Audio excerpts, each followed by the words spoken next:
ओम शांति। आपका प्रश्न है कि एक भाई के क्लास में सुना कि ब्रह्मा विष्णु शंकर तीनों अलग अलग आत्माएं हैं और सूक्ष्म वतनवासी है,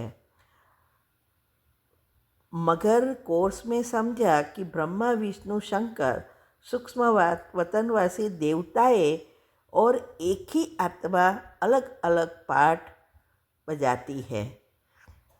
तो क्या सही है? क्या तीनों आत्मा अलग है या एक ही है, या वो मनुष्य बनते हैं या नहीं, ये समझना है। उत्तर है, देखो, ये परमपिता परमात्मा शिव बाबा का ज्ञान समझने के लिए बुद्धि सूक्ष्म चाहिए, दिव्य चाहिए। ये हर एक का चिंतन अपना अपना है, क्योंकि बाबा हर टाइम अलग अलग रीति से हमें समझाते हैं।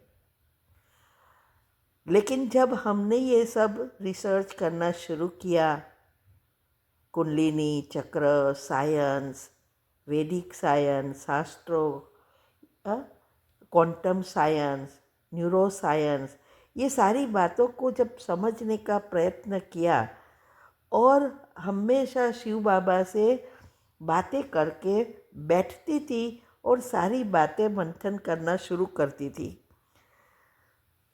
तो गहराई में जब जाने लगी तब पता चला कि आत्मा एक ही है, आत्मा की अवस्था अलग अलग है।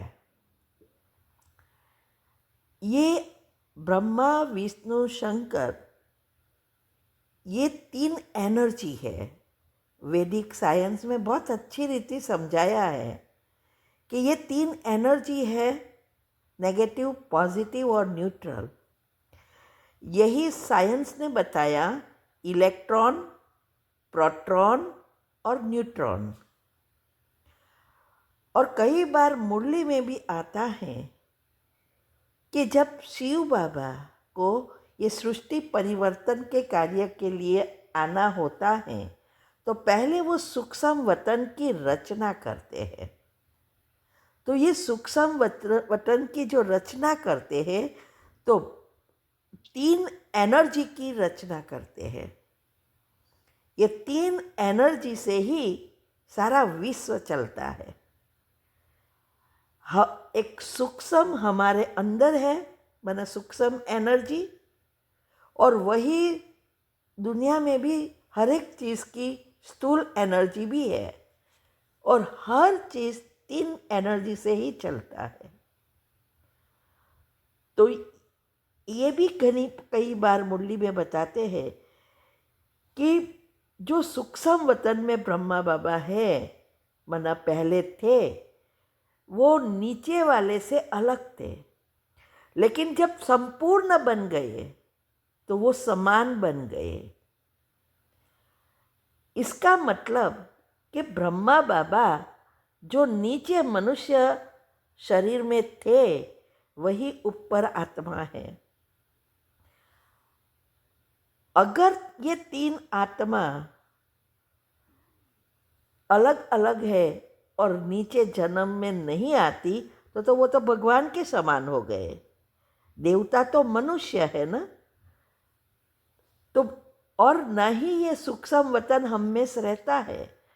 सूक्ष्म वतन सिर्फ अभी संगम युग के लिए ही अपनी शक्ति से बाबा बनाते हैं, वो उसकी ऑफिस है। इसीलिए ये ब्रह्मा विष्णु शंकर तीन अलग अलग आत्मा की अवस्था है। मुख्य है ब्रह्मा बाबा, क्योंकि ब्रह्मा ही श्री कृष्ण की आत्मा है और श्री कृष्ण और शिव दोनों की जोड़ी है। अभी थोड़े ही दिन पहले मैंने बहुत डिटेल में अच्छी रीति समझाया है कि कैसे ये दोनों की जोड़ी है। और वैसे तो मैंने बहुत सारे इसके बारे में क्लासेस शास्त्रों के अनुसार भी रखा है। यूट्यूब चैनल पर अगर जाएंगे तो आपको सब मिलेगा। तो ये जो है कि ये शिव और श्री कृष्ण ये दोनों की जोड़ी है। श्री कृष्ण की आत्मा नीचे आती है और आत्मा की शक्ति कम होती जाती है, तो वो जन्म मरण के चक्कर में आने से उसकी शक्ति कम होते होते एकदम एंड में आती है, तभी परमपिता परमात्मा उसमें प्रवेश करते हैं। तो ये सृष्टि पर नंबर 1 श्री कृष्ण है, माना मनुष्य आत्माओं में नंबर 1 श्री कृष्ण है। और परमधाम में सभी आत्माओं में नंबर 1 शिव है। और एक ही आत्मा है जो जन्म मरण के चक्कर में नहीं आती है। तो इसीलिए ये तीनों अवस्था एक ही आत्मा की है, ब्रह्मा की।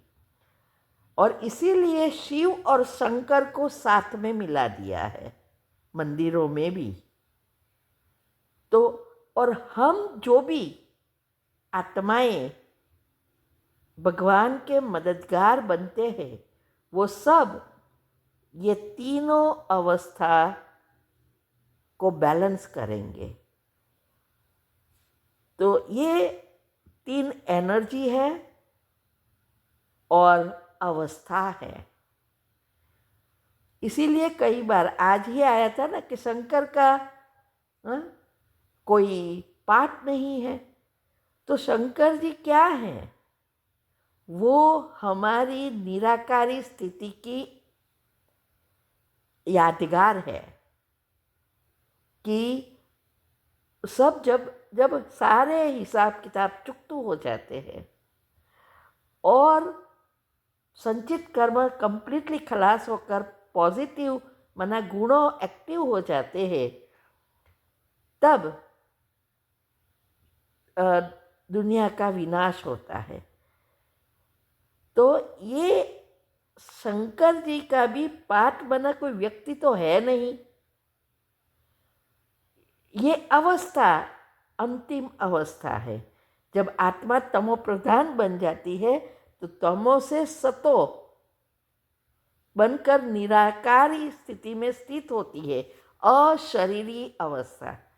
इसीलिए शंकर जी के बताते हैं उसके कपड़े पहने नहीं हैं। तो ये अशरीरी अवस्था है। इसीलिए ये तीनों आत्मा एक ही है। इलेक्ट्रॉन, प्रोटॉन और न्यूट्रॉन 3 एनर्जी की ही है। और हमारी channel Shiv Shakti meditation BK कुसुम, इसमें जाएंगे तो ये सारे राज बताया है। आप वो जरूर सुन सकते हैं। ठीक है। ओम शांति।